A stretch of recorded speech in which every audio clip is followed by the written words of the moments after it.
Hello, my name's Robin Duda. I'm the co-founder of Sustainable Love, and I'm getting ready to share with you an aspect of my eternal soul essence that I bring forward. It's not channeling, but it is an aspect of me that is different than my normal personality. So I'm presenting her today as a discovery process of what the gift could be for humanity of this election. So I was surprised to hear what she had to say, and I integrate this information, and I'd love to hear how it affected you. Thanks for watching. Okay.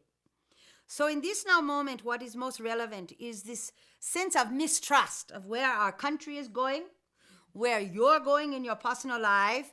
There's fears in the field about not knowing whether or not you can trust yourself, you mentioned. And what I want to talk about is really the opportunity here for humanity. And the opportunity, the gift of this absolute obscene election. When I say obscene, it's obscene because we are recognizing that everybody's lying. Everybody's lying about what's really going on. And why is that a gift? You know, it pisses everybody off, right? That we see these supposed authorities, supposed leaders of our country, supposed sit and blatantly lie about the truth of what their activities have been, who's behind them, what they really are here to represent in terms of the peoples. The peoples? What peoples? What agenda? Certainly they're not representing the desire within people to have a trustworthy government. They are reflecting all of the ways we've given our power away to governments and authorities and gurus and teachers to fix our problems. So what I want to bring to our attention is the possibility that this is an initiation time where the human race, from your own intelligence, is going to say to itself, I don't want to give my power away to lie. I don't want to give my power away to an authority that is lying. I don't want to give my power away to the part of me that's in ego mind and isn't willing to really feel the truth. So where is the truth in one system? You cannot get to the truth if you're not willing to feel your feeling. If you're not willing to be in your body and feel all of your emotion, your mind is going to trick you. The mind is always willing to make a strategy to try to get something instead of being in the pain of what is really going on and communicating about that. So what is Hillary doing? What is Donald Trump doing? They are showing us our wounded egos. They are showing us all the strategies of control, manipulation, secrecy, the dark government energy that Hillary is walking with, that is behind her. In my view, they are in the same game. They are exposing a perception of two people to choose. They're exposing a perception that there's two people you're choosing. No, there is no two people you're choosing. This is the side of the same face, two coin, right? We got one face, a female, which is the same energy as Trump, wounded. Donald, on one coin, side of the coin, the wounded male. But what do they both have in common? They're not willing to be vulnerable. They're not willing to tell the truth about their lives. They're not willing to be in their emotional heart and choose love in their lives. They're not capable to be honest with anything that they've truly done because they're terrified they're going to be punished. They have to lie because if you really knew what they've been up to, you'd want to string them up.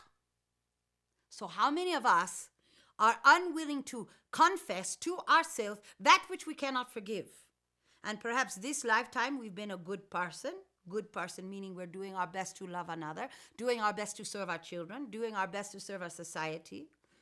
But what about all those aspects that we keep hiding from and strategizing with to say, okay, if I don't do this, I'm not going to get the money. If I don't compromise here, I'm not going to get my love. If I don't tell my parents exactly what they want to hear or my job, I'm not going to get that raise and I'm not going to get promoted. What are all the strategies of compromising the authentic nature that we still live in this culture? Where is the authentic cry for your wholeness to express through your being? This is what they are inviting us into.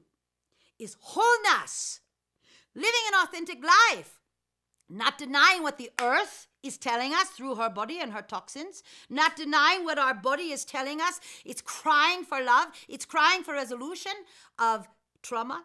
Our bodies are crying for resolution of division between the male and the female inside. Our bodies are crying to rebirth into an authentic nature that only your heart knows what it is, which is to follow your own joy. And to stop the mind games of thinking, if I just do this, I'll get here. If I just do that, I'll keep him from hurting me. If I just do this, I will be famous. If I just protect all the secrets, then everybody gonna love me. It's all an illusion. But are you playing in an illusion with yourself? Who's playing hide and seek with yourself? Certainly this situation is exposing the ego-wounded game of not being able to be honest with your own needs, feelings, and wants, and promising solutions that we can all feel are on a bed of sand, that have no foundation. And yet they are mirroring people in our world that want a mental solution of control, that want a separation, keeping United States a little different. Maybe if we control the borders of the United States, maybe if we just try to manipulate and control a little bit more, we're going to be safe. How do we live that way in our own defense structure? So I invite you, if you are listening through this camera that I understand is happening to me and you, celebrate right now. Celebrate that this is the becoming of our awakening, where we get to say we don't want to lie anymore to ourselves. We want to live an authentic life. This is ridiculous. It's obscene. And I am done with the lies and the secrets. So be it. Blessing everybody.